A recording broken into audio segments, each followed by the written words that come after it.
criminals on BBC One. It's Crimewatch Roadshow. Good morning. We're on the road once again with police as they bring the bad guys to book. The heartless antique thieves who've ruined the retirement plans of 89-year-old Eric. The first thing I noticed was the gate was unlocked. I felt the fear then. I thought something's terribly wrong here. The graffiti-busting cleaners, sprucing up the streets of Bristol. We get racist, offensive graffiti work, so we try and remove this before the public can see any of it. It's a hot, sunny day here in Bristol Harbour, but a dip would still be a very bad idea. We'll see what happens when people who've had too many end up in the drink. Live for the next 45 minutes, this is Crimewatch Roadshow.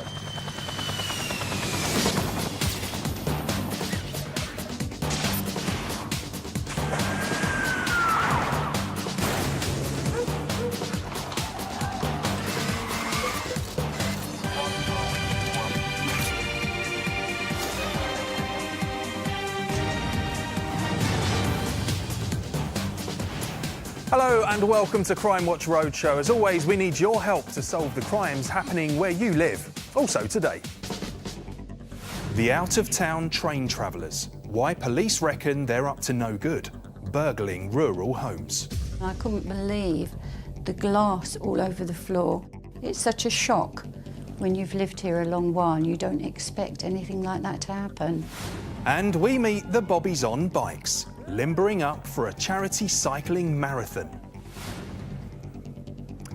This morning, the teams moved to Bristol and the Baltic Wharf near the city centre. Tina, how's your view this morning? I can't complain, Rav. It's a lovely part of the world and home to the SS Great Britain, Brunel's original steamship. But I'm not here for any sightseeing, Rav. Today, I'll be out and about on the water with the fire service and the police underwater search team. And to find out how good they are, I'm going to set these divers a challenge to find this replica gun. There it goes. See how they get on a bit later. Thanks, Tina.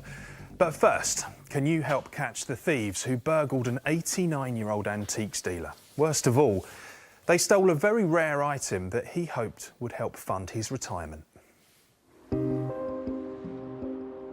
In the centre of Bath, this weathered shopfront will always hold special memories for 89-year-old antique dealer Eric Scott. I ran an antique shop in Bath for 50 years. I've dealt with dealers from all over the world.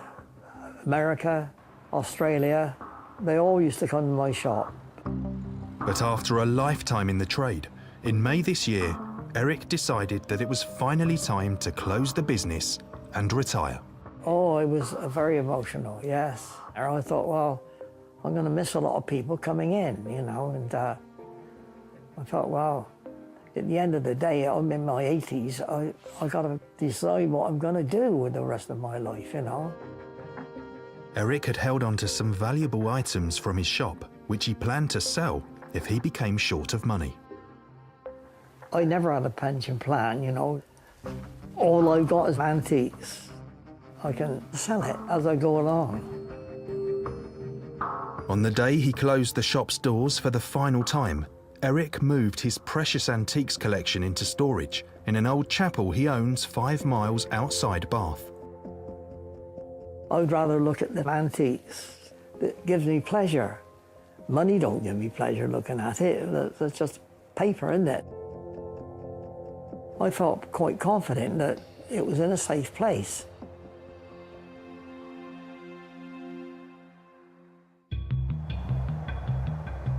Unfortunately for Eric, thieves had other ideas. Sometime between 5 p.m. on the 7th of May and 11 a.m. on the 9th of May, the chapel was broken into.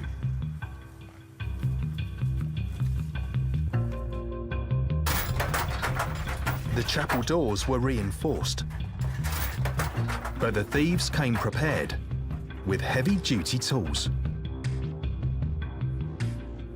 CCTV footage captured people moving around inside the building. Once inside, they helped themselves to dozens of smaller antiques. They also took Eric's favourite and most unusual item, an 18th century bronze wishing well, which he believes is worth up to £500,000. The wishing well was my height, about 5'4". It was huge. There may be two in the world, but I don't think it'd be any more than that. People that have seen it said, well, I can't believe I'm looking at it. It was such an impressive piece.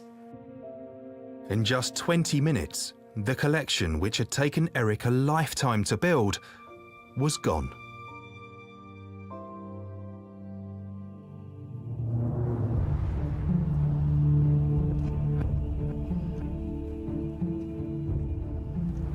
The first thing I noticed was the gate was unlocked. I felt the fear then.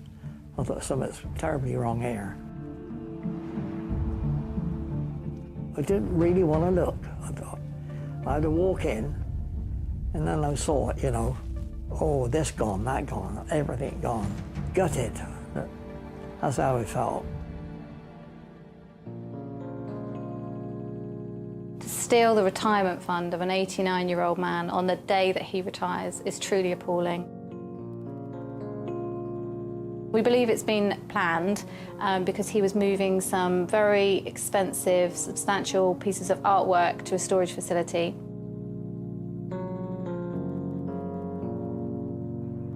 The burglary has had a devastating impact on Eric. Every day I wake up, I think all the years I've been in business, it's all gone. What have I done to deserve this? You never forget it. It's on your mind all the time. 24 hours a day, you can't relax from it. And you feel, why me?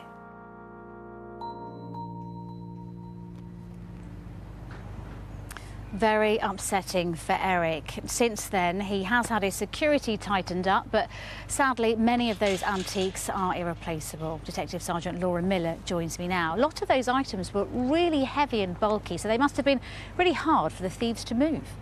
Yes, indeed. There are about 30 bespoke bronze sculptures, statues, paintings and antiques. In particular, a very large wishing well, which is about 5 foot tall and weighed around a tonne. So we believe that a truck or a van would have been used, possibly with a lifting mechanism. What do we know about the offenders? Well, there was CCTV in the chapel. It's a grainy image, but we know that there are 2 people involved, and we believe that there are at least 4 involved in the theft. So what information are you looking for? These are unique pieces, particularly the wishing well. We want to know where it's stored, if it's been sold, how it got moved. If you have that information, we'd like to know. And again, because they are such unique items, especially the wishing well, which weighed a tonne and was distinctive, someone must know where they are. Yes, it's a one of a kind, and it's very dear to Eric as well, and it's unique. We would like to know where it is. And remind us who you're looking for again. We're looking for 2 to 4 men with a van or a truck, possibly with a lifting mechanism in and around the Bath area. OK, Laura, thank you very much. Call us if you know anything about Eric's stolen antiques. Rav. Yeah, poor Eric. Hopefully we'll get some answers today. Next, it's our daily roundup of criminals caught on CCTV. So watch carefully. It's a little too late at night for these two to be getting inked up at this tattoo parlour in Winterbourne. So what are they actually up to? While the woman's hanging around outside, she does give us a good look at her face. The man eventually comes back over with something in his hands and puts it through the door. Suddenly, the parlour is up in flames, but this arsonist doesn't get away scot-free. He sets himself alight too. Luckily, the fire didn't take hold, especially as there was a mum and baby in the flat above the shop. They weren't injured, but the property did suffer considerable smoke damage. Do you know who they might be? Did you see anyone in the area with burn injuries around that time? If so, you know what to do.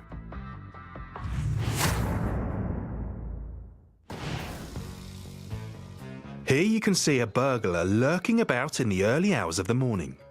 But strangely, he doesn't take anything from the property on this occasion. Incredibly, almost a year later, police believe they caught him on camera again, but in someone else's home. He's scoping out this place, but still doesn't steal anything. He does take some time to tamper with the door, though. Police believe this crook's method is to break in and recce what he wants, interfere with locks, doors and windows, so next time he can gain easy access. If you recognise his face, then we need to hear from you.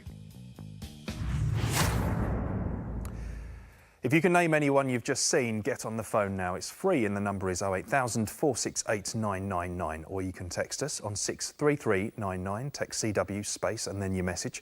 Text will be charged at your standard message rate, or why not send us an email. The address is cwr@bbc.co.uk.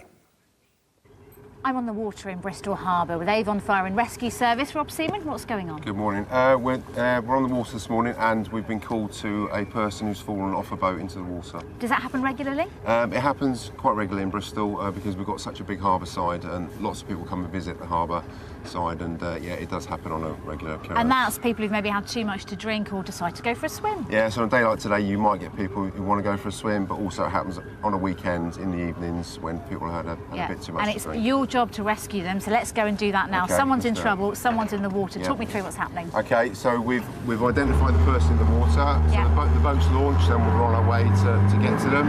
There's several methods. We use talk, reach and throw, so we can talk to the casualty, reach them or throw them a line or a life buoy. In this instance we're going to use the boat because it's a lot quicker. So as we're approaching, we slow down, start talking to the casualty and get them to help themselves as well, to help us get them into the boat. Yeah. It's a really warm day, a lovely summer's day. What's the temperature like down there? Surface temperature is about 19 degrees, which is still quite cold, but below that it's very, very cold, about 10 or 12 degrees. So if you fall in the water, your body will react in a way that you can't swim properly. Right. So it's really difficult for your body to react to that. So dealing with problems like shock, cardiac problems and forced intake of water. Absolutely. So a thing called cold shock, if your body hits the water and it's cold water, you might have a cardiac event. Also, you take a sharp intake of air and you could swallow a lot of water. Okay, so the rescue's taking place now. We are approaching the man who's in trouble. What are they doing? So they're talking to him and he's actually able to hold himself in the water and help us out by getting to him. Telling him what to do, hold on to the boat, and we'll encourage him to hold on to the front and then we can pull him on. And that's called a scoop? That's called a scoop at the front of this boat, and it does make life easier to pull a casualty on. Well, Rob, thankfully a successful rescue this time, but this does happen for real in Bristol and other areas. What advice would you have for people watching at home? Advice would be, so if you're walking home from the bars and clubs at night, walk with other people, buddy up. So if you do get into trouble, you've always got someone with you. If you see someone go in the water, dial 999, ask for the fire service and give them your exact location. Try and talk to the person in the water and trying to encourage them to help themselves to swim to somewhere of safety and to hold on. OK, Rob, thank you very much. In a few minutes, we'll find out how the police divers are getting on finding the replica gun I threw in the water. Rav. Thanks, Tina. Look forward to that. Right, lots more to come this morning, including the city which boasts amazing art and grotty graffiti. Now police in Bristol are getting tough on the taggers. Over the last 18 months, the graffiti unit has prosecuted 42 offenders. 3 have gone to prison. And the Kent micro pub, targeted by thieves not once, but twice. As soon as I arrived, I saw a hole where they came through on the glass. Now, some very special guests are wheeling their way into the studio this morning. These are all serving officers with South Wales Police and they're training for a big bike marathon later this month. I'm also joined by Lillian Smith, who's involved in the event, although she isn't cycling herself. Lillian, I'm going to chat to you in just a moment, but first, Deputy Chief Constable Matt Dukes, please explain, what is the event all about? Well, we're going to be doing the Police Unity Tour to raise money for a fantastic charity, Care of Police Survivors. They look after the families of officers who've died on duty. So 50 of us from Wales, including Sarah and Paul and Howard, myself, will be riding 200 miles and arriving at a national memorial service. That is a long old way. How's training going? It's going OK. Could always be better. OK, now, there is a remembrance service at the end of the ride, and we can see some lovely pictures of that from last year. Matt, just talk us through what we're seeing here. So this is the riders arriving, and it's a really emotional moment for everybody because at the service are surviving families, and they'll present the riders with medals as they arrive. So that's really moving for everybody, and there's 250 people from all over the UK now taking part. Brilliant. And talk me through the bracelet as well. Very emotional attachment to that. It is. Every rider wears a bracelet to remember an officer who died on duty, and in fact last year I wore this bracelet which remembers Chief Inspector Trevor Smith, who sadly Lillian lost in 1972. OK, Lillian. Trevor did lose his life 45 years ago. He was sadly killed in a road traffic accident whilst on duty. Must have been very difficult for you that time. Well, it was, because I had a 15-year-old son who had lost a father, and 15 is not a very nice age to be left without a father. But we just got on with life because there was no cops in those days. No, we can see a picture of Trevor now. We can see him in his uniform, clearly a very proud man, and you must have been a very proud lady to be married to him. Yes. Yeah. And it must have been hard without a charity like COPS being able to be around and helping you at the time. Did you find that particularly difficult? Well, it was very lonely because you'd lost your life. And are they helping you now? Oh, yes. I was so pleased when I found, Christine from COPS got in touch with me because she found out that I was widowed from the police rule of honour, and we've been in touch over the years. So it's nice to know that there's someone there you can speak to. There's someone there, yes. Yeah, you're not alone. No. Well, Matt, behind you haven't noticed this, Lillian, actually has a little surprise for you. Matt, explain what you've got there. Well, Lillian, we know you love to go to those memorial services to remember Trevor and can't always make it. You couldn't make it last year. No. So here's a picture of us remembering Trevor at the memorial tree for South Wales. Yes. Trevor's service insignia there, and something to just remind you that you're not forgotten and he's not forgotten. Very nice. Thank Lillian, you very a bit much. of a surprise for you. As we say, we know you couldn't make it last year, so they've brought it to you. Oh, it's lovely. So, thank you very much. Yeah. Lovely. Any tips for the guys before they go on their rides? Wish them all the best. Absolutely. Thank you very much. And that's from me as well. Good luck for everyone on the ride. Lovely gesture there. Back to you for now, Tina. Now, this part of Bristol around the harbour is certainly very picturesque on a summer's morning like this, but just up the road, parts of the city centre are even more colourful. The city of Bristol is world famous for its street art. Mysterious artist Banksy made his name here, and others have followed his lead, creating hundreds of elaborate paintings. For locals and visitors, it's certainly a talking point. It just adds the colour and the uniqueness of Bristol. It definitely brings like some vibrancy. I think it's a good thing, and I think it should continue. Graffiti is a massive, massive benefit to socially and financially run-down areas. People want to come in droves, tourists come in packs to take photos of the art. But not all graffiti is so popular. Initials and logos, known as tags, are sprayed on thousands of walls across the city, including people's homes. Tagging, I disagree with it entirely. It's something and nothing, it's just scribble. I get a lot of it on my properties, and I'm ever more painting over it.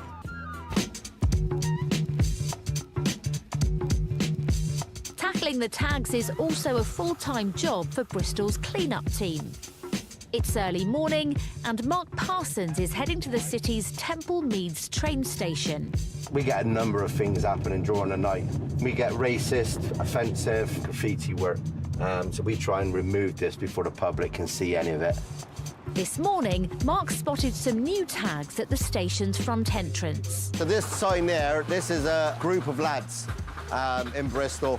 They all write this kind of tag just to show the group has been around in the area, and also to let the other crew know they've been there and done this wall. There are around 100 active taggers in Bristol, and it costs the council around £175,000 a year to clean up their graffiti. That took our guys 10, 20 minutes to complete. which obviously took a tagger or an artist 10 seconds at max. Some taggers enjoy the challenge of making their mark in hard-to-reach places, sometimes with tragic consequences. This is quite a sad story. This tag, I call it a tribute tag, is to a guy called Buzz. He was quite prolific. Just over a year ago, he was doing a piece up on the Gloucester Road in Bristol, and tragically he fell off. So he paid the ultimate price and fell off the building he was tagging and then died. It's a persistent problem, and police are now trying new ways to get tough on illegal graffiti. Fixed penalty notices is the way we used to go until we began to realise the sheer volume of the damage some of these taggers are doing. So what we would do is we'll take photographs of all the damage.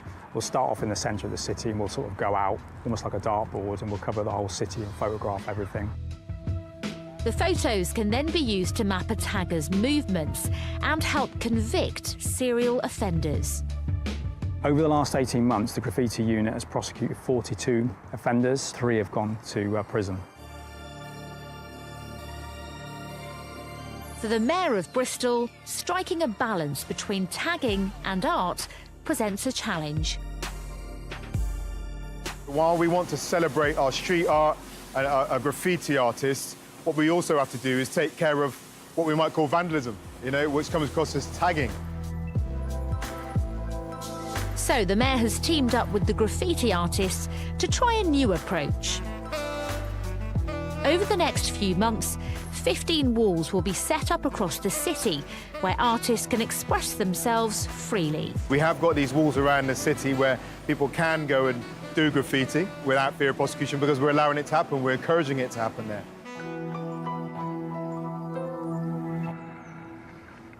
Well, it'll be really interesting to see how that turns out. Now, here at Bristol's Harbour Side, I'm with Avon and Somerset Police's underwater search team. Now, earlier, I threw a replica gun into the water to see if they could find it. Sergeant Nick Evans is part of the dive team. Talk me through what everyone's doing here. So at the moment we've got a diver in the water over there with the handler who's looking after him with a line constantly attached to him, delivering the air down there. We have a standby diver here. Should our diver in the water get into trouble, we deploy the standby diver straight into the water to rescue that diver. Myself, I'm in charge of the communications here and delivering the air to the diver under the water, basically. How do you know how the search is going? We communicate on this, which is from surface to the water. We talk to them through this. Can I talk to the diver? Certainly, yeah. What would I say? So if you say... What would you say? If you say panel to diver... Panel to diver. How are you? How's the visibility? How's things going? How are you? How's the visibility? How are things going? Yeah, visibility is nil. No visibility. Nothing found as yet, so negative as yet. Continuing with the search. OK, so visibility sounds like it's really bad down there. Understood. Understood. Yeah, I mean, you could never see anything down there. It's a diver's worst nightmare, to be honest with you. Yeah, the conditions sound pretty treacherous. It is. It's, like I say, you can never see anything down there. Stuff in there, shopping trolley, diver's worst nightmare. They get caught up in it all the time. Can we ask him if he's found the gun yet? Certainly, yeah. Do you want to do that? I can do that, or do you want to do that? Yeah, let's have a go. Have you found the gun yet?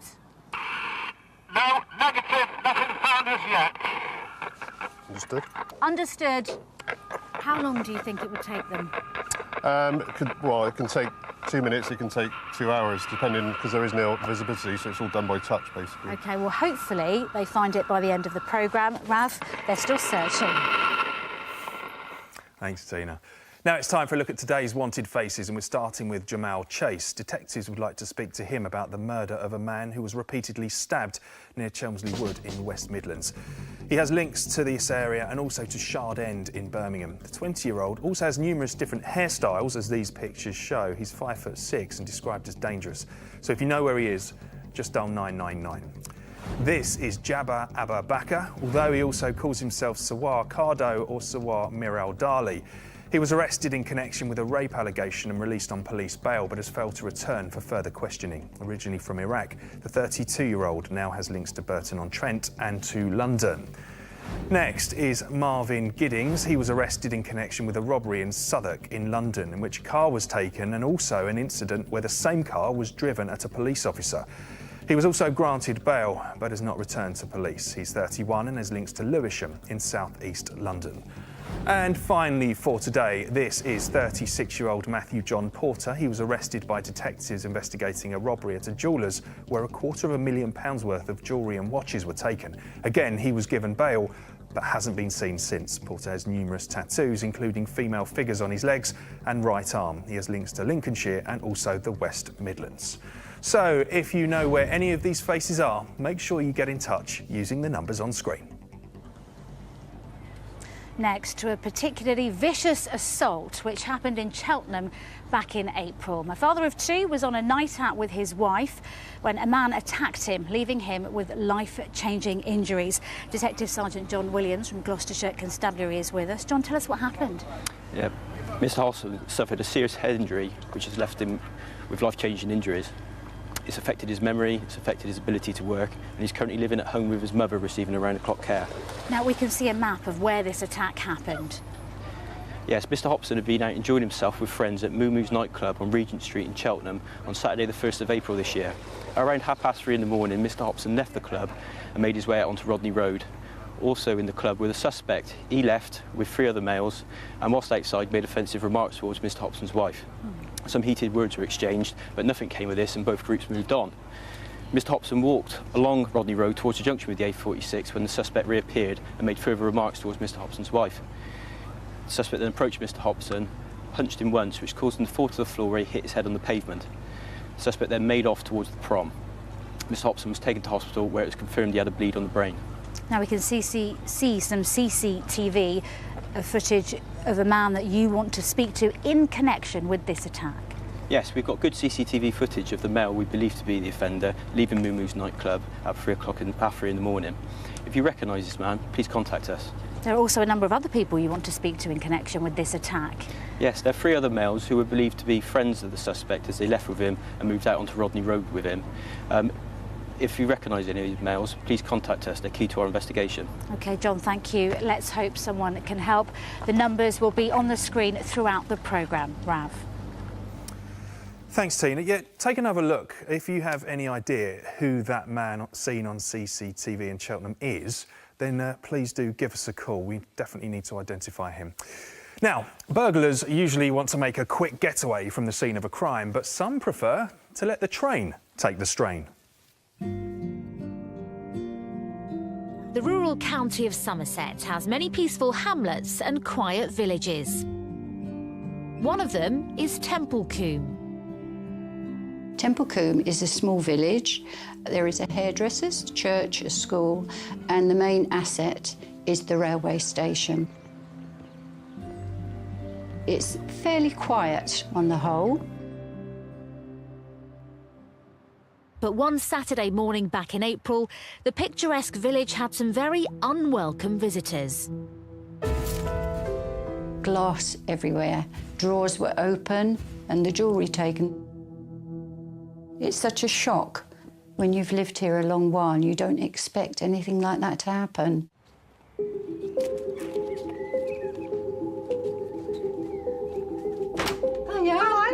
Yes. Mavis Hall has lived in Templecombe for 30 years.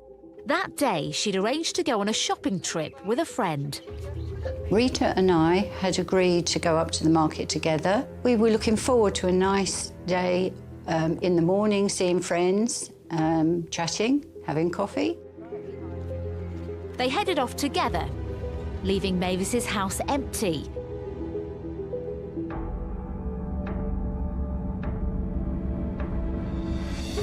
In the early afternoon, these 2 men arrived at Templecombe by train.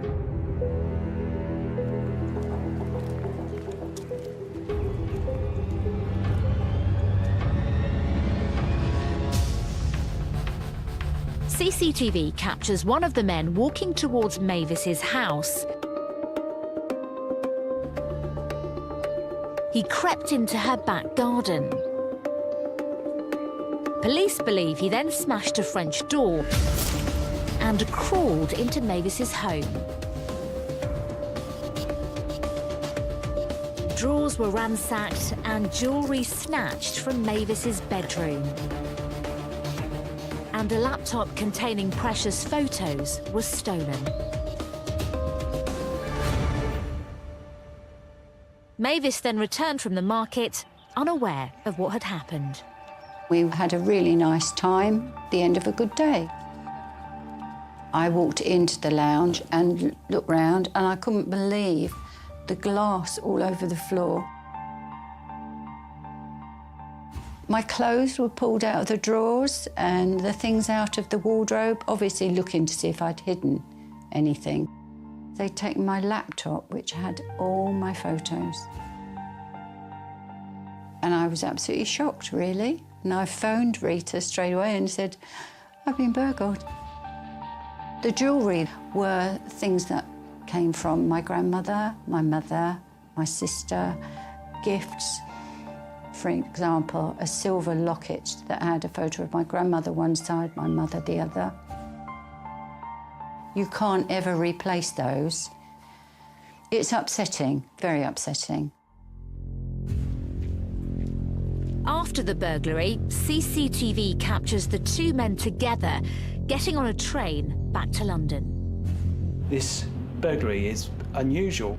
The offenders arrived by train and they left by train. This is the first time that I've come across burglars in this part of Somerset using the rail network to commit crime. Police believe the same men carried out a similar burglary near another rural train station earlier that day.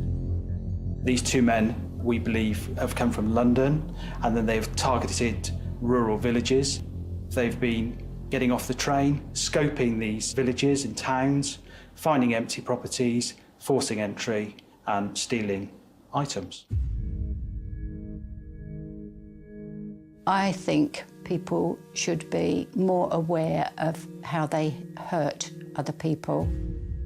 It just seems completely wrong.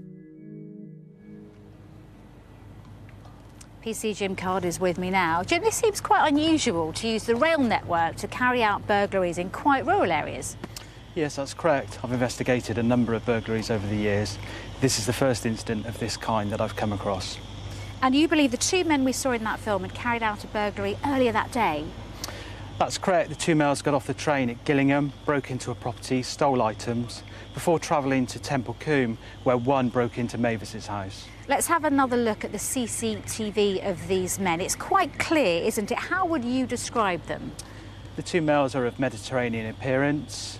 They look approximately late 20s to early 30s. One appears to be slimmer than the other. They both have dark hair. And Jim, you believe these men are from outside the area? That's correct. They boarded a train at Basingstoke, got off at Gillingham, later travelling to Temple Combe. We know that they travelled back on the train, getting off at London at Clapham Junction. And the items stolen from Mavis really do mean a lot to her. They're irreplaceable, aren't they? That's correct, they are. Mavis had a laptop stolen. She had a significant amount of jewellery stolen. She'd be very keen to get those items back. OK, thank you, Jim. If you have any information on who these men are, please do get in touch. The numbers are on the screen now. And it's worth remembering that if you are a victim of any crime, you could call victim support. They're on 0808 1689 111. Rav. Next, to another burglar, this time one who prefers to strike under the cover of darkness. Herne Bay, a seaside town with an historic pier and a promenade dating back to Victorian times. But more recently, it's become famous for something else. It's the birthplace of the micropub. A micropub is just one room, basically, so it can be a small shop. This one was a pet shop. Micropubs are community pubs. It's all about the conversation and nothing else to interfere with that. For the past 2 years, Gary and Gavin have run the Copper Pottle together. It's just two of us on, so all the customers know it's either myself or Gary. There's a lot of Mickey take because of my sunset looks, you know, my hair and that. I mean, I wouldn't want to suggest that I do more, but he's quite slow, Gav. I think it's about half and half. We do have rules. We don't have mobile phones. We don't have electronic cigarettes. We have a system where it's a £1 fine if anyone's phone does go off. Most people have got no objections to putting £1 in the charity box. For the two friends, business was going well, but their success attracted some unwelcome attention. On the night of the 16th of February, Gavin locked up as normal, but during the early hours, the pub had an unwanted visitor.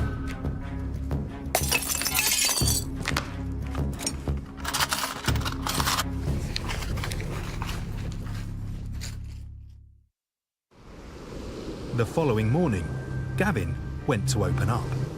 As soon as I arrived, I saw a hole where they came through on the glass. The burglar had emptied the till and taken around £250. We thought, well, don't worry, we've got CCTV, we've got them. But as well as the money, the burglar had also stolen the CCTV. Well, we fairly much knew straight away that there was no way we were going to catch them because of, lack of evidence. It's terrible. It's just an invasion of your privacy. It was pretty devastating, to be honest. With the CCTV footage gone, all Gary and Gavin could do was repair the damage and carry on with business as usual. But less than 2 months later, they were targeted again. I turned up and there it was, the hole. I could see another hole, but this time on another window. What the burglar didn't know was that Gavin and Gary had since gone to town on ramping up their new CCTV. Now every angle was covered. There was nowhere for the thief to hide. Bingo, we got them. Breaking in through the front window, he could be seen rummaging around looking for loot. And wanting to have his cake and eat it, he stopped to have a munch on some leftover birthday treats on the bar. But not satisfied with his fill, this greedy burglar did the unthinkable and swiped the charity box. You just don't expect, someone to just sort of steal directly from charity. The money that is all collected is for disabled children and adults.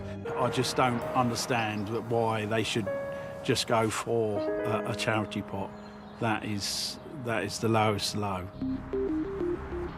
This is an individual who's been very callous with his crime. He's targeted a small family-run business.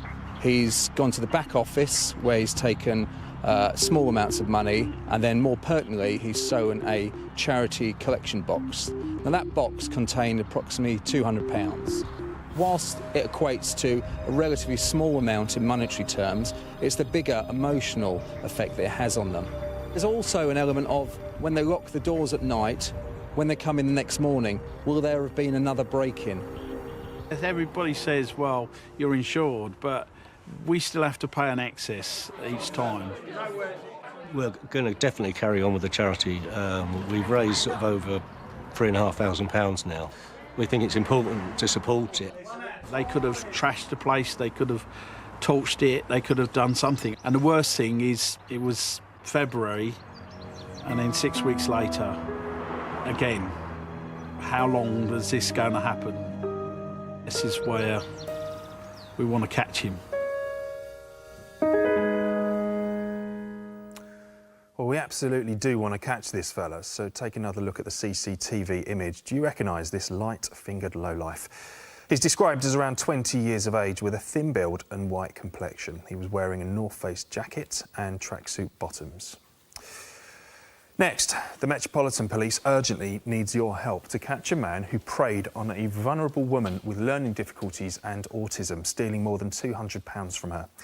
On the 10th of April this year, the victim was walking around the Kew Bridge area of London. She's in her 50s and her vulnerability is visible. First, a man approached the woman and tricked her into giving him £25, which she had in her wallet. About 5 minutes later, he approached her again, this time telling her that she owed him £200 for work he claimed to have carried out on her mother's house, which was, of course, a complete lie.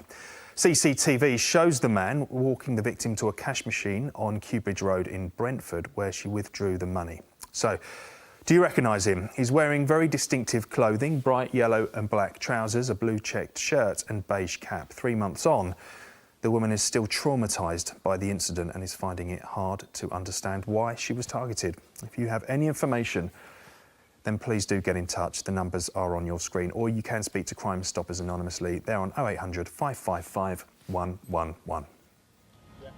Sergeant Nick Evans from Avon and Somerset's underwater search team, police underwater search team is here. Your diver's still down there, Nick. How's he getting on?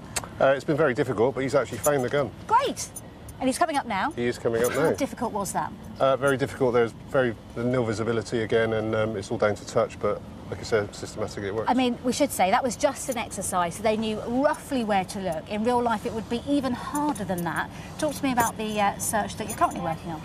We're currently looking for a suitcase in relation to a murder which has been going on for the last 3 or 4 weeks. Conditions are the same, still no visibility. Yeah, and you search these waters in and around Bristol all the time. What other types of things have you found? Well, I've got 2 here. It's 2 World War II helmets. Yep.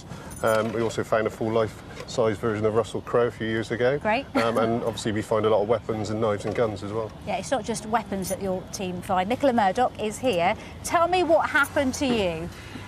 Before we come to you, I think our diver's just arrived with the gun. That's proof that he has found it. Brilliant. What did they find for you? Not a gun, something completely different. No, these guys amazingly found my engagement ring. They, about a year ago, I was out rowing here early in the morning and put my engagement ring safely in a friend's bag, and it wasn't there when we came back. 2 weeks of frantic panic searching. The harbour master was aware. Social media kind of got the message out there that I'd lost it, and amazingly these guys were down here on a training exercise and had a look while they were down there, and still unbelievably found it for me in the water 2 weeks later. That is incredible. Well, congratulations, because you got married last autumn. We can see a photo of that now. Nick, you were there on that day. Just how difficult was it?